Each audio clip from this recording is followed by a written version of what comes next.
আসসালামু আলাইকুম রহমতুল্লাহি ওবরাকাতু। সবাইকে স্বাগতম জানাচ্ছি সব খবরে।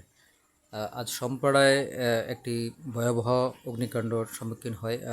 এতে দোকানের রাখা সব মাল পুড়ে ছাই হয়ে যায়। প্রত্যক্ষদর্শীরা জানায় হঠাৎ একটি দোকানে আগুন লেগে যায়। এতে দোকানে রাখা বিক্রির জন্য রাখা সমস্ত মালই পুড়ে ছাই হয়ে যায়।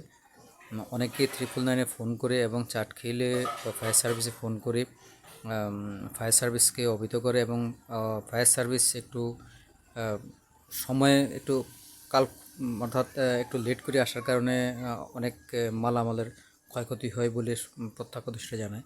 তবে ঘটনাস্থলে উপস্থিত যারা ছিল তারা মোটামুটি তাদের নিজের প্রচেষ্টায় পানি দিয়ে আগুন নেভানোর জন্য চেষ্টা করে, কিন্তু তারা ব্যর্থ হয়। পরবর্তীতেই ফায়ার সার্ভিস এসে আগুন নিভাতে সক্ষম হয়।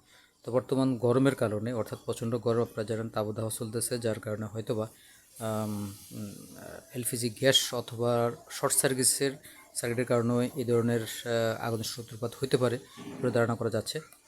তো মূলত আমাদের সবাইকে সতর্ক থাকতে হবে যে বর্তমান যেহেতু এখন প্রচণ্ড গরম, সব কিছু উত্তপ্ত বেশি, যার কারণে এলপি গ্যাস সহ শর্ট সার্কিট যাতে না হয় সেদিকে লক্ষ্য রাখতে হবে, পরীক্ষা করতে হবে প্রতিনিয়ত।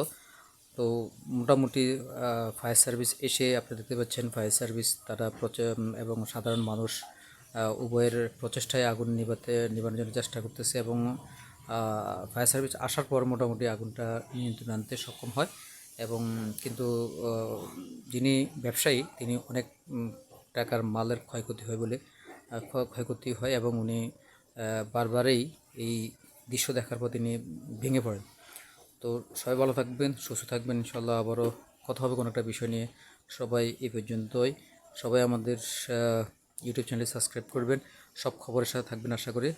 আমরা সব খবর আপনাদের দিতে চেষ্টা করব। আমি পলাশ জয়েক থেকে।